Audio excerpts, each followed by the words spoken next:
Walking to a small dock outside her main home, Deb Roberts describes finding comfort by the water, the ocean most of all. If I can get to the Atlantic Ocean, then I can feel Mike because he is a part of the entire Atlantic Ocean now. Her son, Michael Holland, an engineer, was just 25 when he was lost at sea with the rest of the El Faro crew. He could walk into a group of strangers and just have them talking and know them like within the first 5 minutes. He was a free spirit. He would try anything. An outdoorsman and standout athlete, Mike wanted to join the Marines. Deb describes relief when instead he applied to Maine Maritime Academy. It's very ironic now when I think about it, but that was my thought. I just didn't want my oldest son, in harm's way. Her mission now is to celebrate his life and preserve his legacy.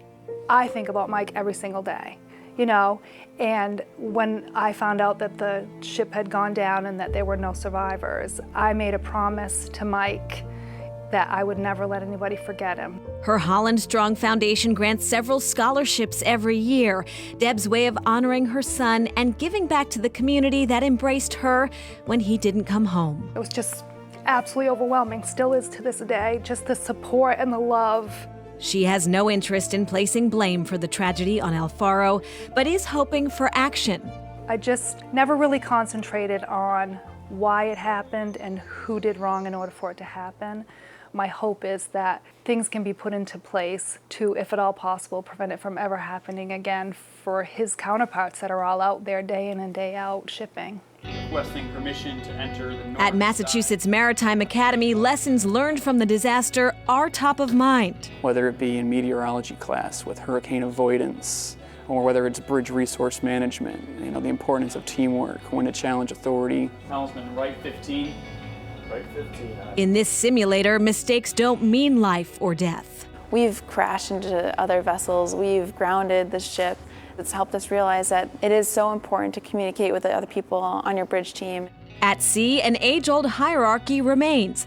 The captain still has the final say. He or she bears this responsibility. We try to encourage them to take in everybody's views, everybody's opinions. Every accident could be prevented after the fact. And that's tough, but you hopefully will never repeat this again based upon the facts that you gained from this.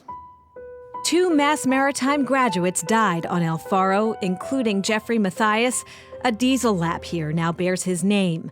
These young people studying to support an industry many don't understand, but all rely on. The maritime industry is absolutely the driving force behind global economy, between just moving goods from continent to continent. Even my parents, I try explaining to them all the time. We get the majority of our goods from ships that come in and out of port, and we just aren't exposed to it as regular civilians out in the world.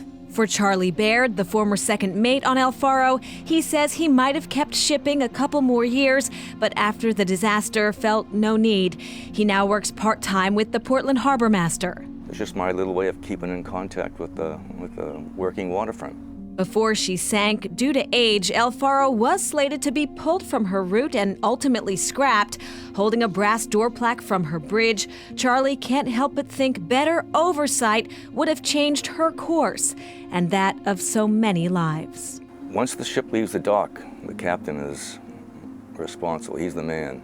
But, we still have shoreside personnel that should have been in a position to say, hey, what's going on here? You got a hurricane bearing down on you. There's no way they should have let that ship go the route it went.